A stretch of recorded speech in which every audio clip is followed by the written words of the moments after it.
There you go.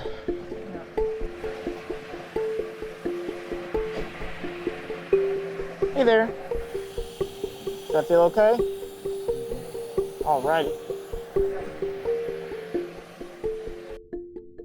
When I get here to work, the first thing I do is make sure to go room to room and see kind of the acuity, how sick each patient is, and kind of what their level of care, what their day is going to look like, because that's going to dictate what I do. Matt Robinson is going on his 8th month of working 12-hour shifts in the COVID unit. He already contracted the virus in November and still hasn't fully regained his sense of smell. It's gotten more difficult within the past couple weeks with the surge in cases. The one that was intubated yesterday, we're going to keep a close eye on her as well.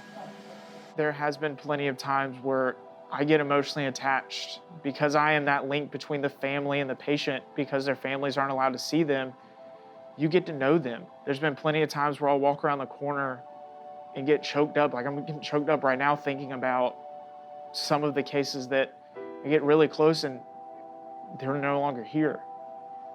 I have had those thoughts of, is this really for me? Is this what I want to do with my life? But the gratitude that these families express to us for the people that are on the front lines, that deal with them every day, and knowing that if this was my family member sitting there in the hospital bed dying from COVID, having somebody there to be that connection is what keeps me going.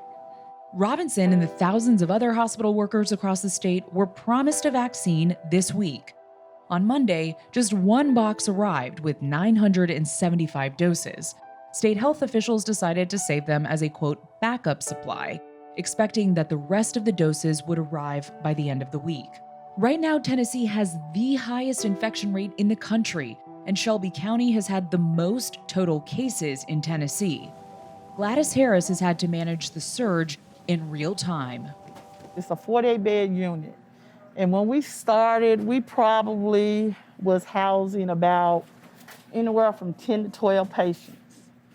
And within these past weeks, these 48 beds have pretty much been full every day.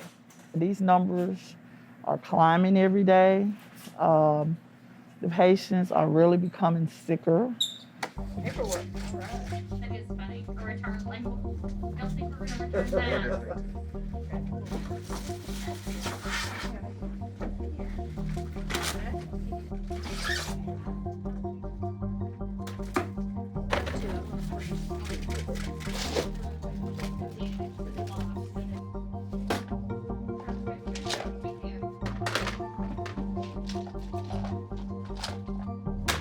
The failure of Americans to socially isolate or stick to masks means the only way out is a pharmaceutical solution. What's in these vials?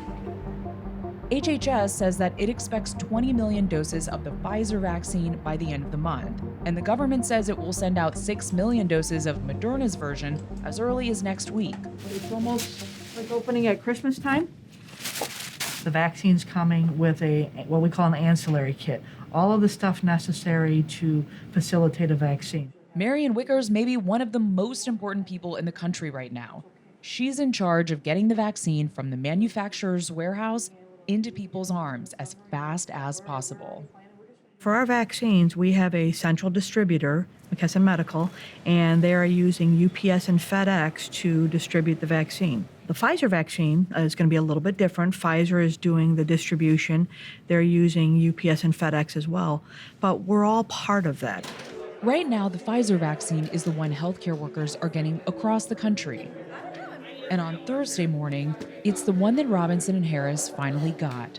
5, 4, 3, 2, 1.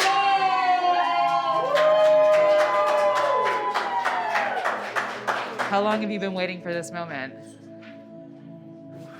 Since we saw our first case in March. You seem a little emotional. This is that first step to the end. I'm glad to be one of the first ones.